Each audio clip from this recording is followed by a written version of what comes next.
Hi friends, நான் தான் இங்கே வெஸ்டி. இன்றைக்கி வந்து பார்த்திங்கன்னா நான் கார்டனுக்கு வந்திருக்கேன். அழகான பூக்கள்லாம் இருக்குது, காட்டுறேன்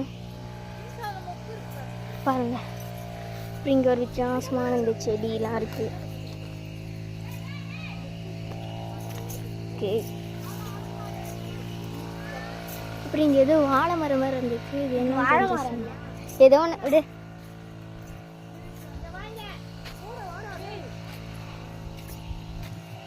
அப்புறம் இங்கெல்லாம் செடியாக இருக்குது. அப்புறம் இங்கெல்லாம் வெட்டி வச்சுருந்தாங்கன்னு பார்த்தா ஏதோ மாலைக்குமான்னு சொல்லுவோம். சூப்பராக இருக்குது. இன்னும் அந்த பக்கம் போனீங்கன்னா நிறைய இதுவெலாம் இருக்குது. ஓகே, இப்போ வாங்க நான் கொஞ்சம் இந்த தென்னங்கன்றுலாம் பார்க்கலாம். இது வந்து தென்னங்கன்று. அப்புறம் ஏதோ ஒரு நல்லா இருந்துச்சு. அது எங்கள் அம்மா, இது என் தம்பி.